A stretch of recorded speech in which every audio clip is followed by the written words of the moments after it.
Meathead of All Power Group. I want to thank you for being here.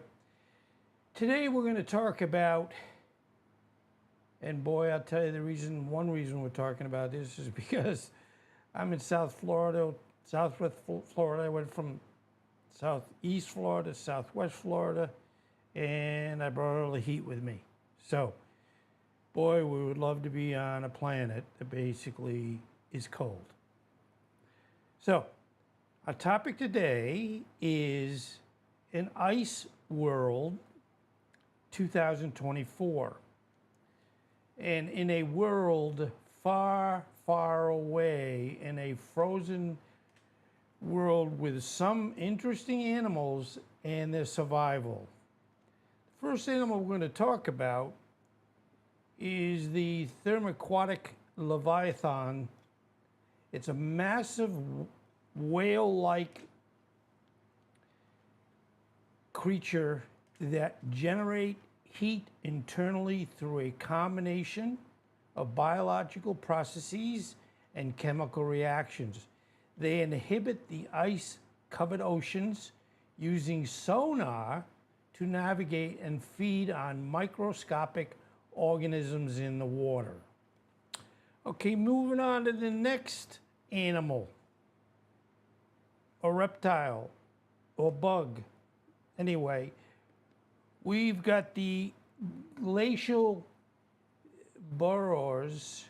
They're small creatures with thick fur and sharp claws adapted to burrow through ice and snow. They create extensive tunnel systems to find food and shelter, feeding on subglacial fungi and lichens. You know, the one thing that's kind of interesting here,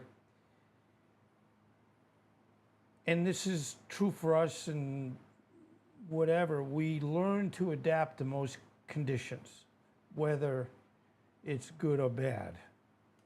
So I guess the goal would be to always just have new things that are going to be good. Okay, the next animal is a frost biter. This is an insect-like creature with antifreeze proteins, remember it's cold, in their blood, preventing ice crystals from forming in their tissues. They have tough exoskeletons and can survive in both the ice and the sparse vegetation that might exist in slightly warmer areas. Okay, moving on. These are what we call the ice drifters. Now, I didn't make these names up, so don't yell at me if you don't like some of these names. Anyway, okay, the ice drifters are jellyfish-like organisms that float beneath the ice, using bioluminescence to attract prey. They have long, thin tentacles capable of detecting minute vibrations in the water, helping them capture small fish and plankton. Okay, the next one. Oh boy, I love these foxes. They're even cute on this planet. Wow. Anyway, they're canine-like predators with thick insulating fur and large padded paws for traveling across ice. They have keen senses and hunt other small creatures on the ice surface, as well as scavenging for food. Hey, I'd feed them if I was there. Keep coming back every day.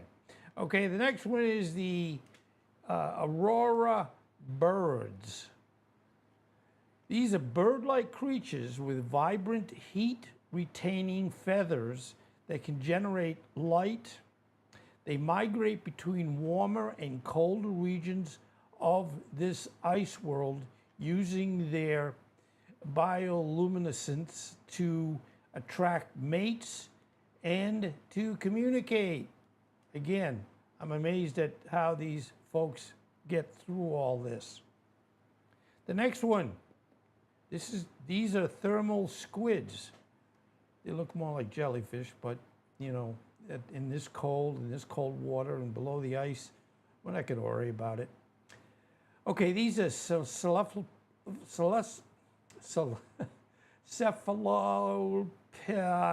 like animals. You know me, I kind of mess up some of these. Cephalopod like animals that inhabit deep ocean vents, using the heat from these vents to survive.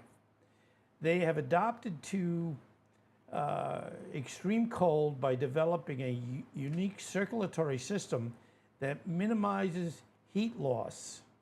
I wish we had bodies that had a tendency where we could, in hot weather, stay cool, but that doesn't work. Okay, now we're talking about the ice slugs. Slug-like creatures with a gel-like consistency, allowing them to move slowly across the icy surface. They feed on microbial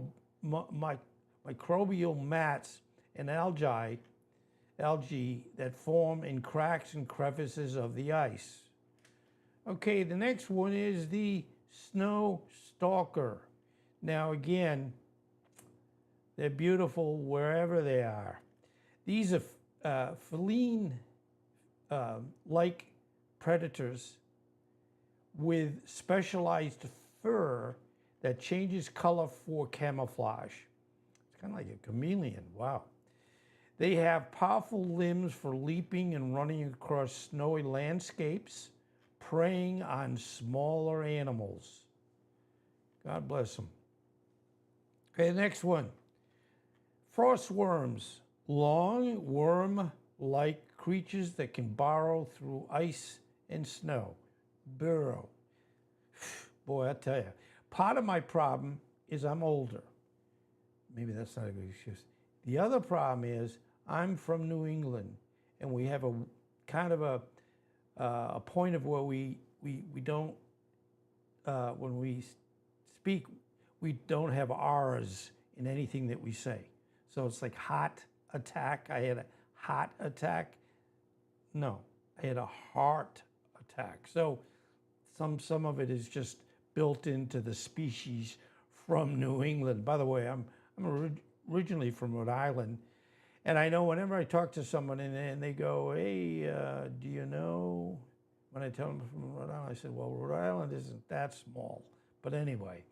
Okay, they burrow through ice and snow using a combination of mechanical and chemical means to break down the ice. They feed on organic material trapped within the ice layers. Now, that's my new world, which is pretty darn exciting. And the biggest thing we want to talk about the next show, or the next show, it's going to be kind of what I would call a utopian world where animals, this is a darn good idea, but it's where animals manage this world. So we're going to try to have it where we have had where humans have messed it up enough, this world, that we're going to change it all around and say, instead of having humans as the folks on top, we're going to have animals up on top. And we're going to see how that works. I mean, it could work well, or it could not work well, but please stay tuned. Anyway, I just, as I always say, thank you for listening to me. Yeah, the last couple of days, yesterday and the day before, we spoke about ants. And, you know, it's like we try to do different things, interesting things. And sometimes I understand you're saying, well, maybe you're interested in it, but I'm not. But anyway, thank you. Jamie thanks you. Miss Perfection thanks you. And we're also working with maybe, and you'll see that today in the shorts, where we've got a animal by the name of Big Orange that is applied to our, our company, and hopefully, there might be some consideration for his employment. But thank you so much. We have fun doing these, and I hope we both learned something. Take care, be well. Thank you again.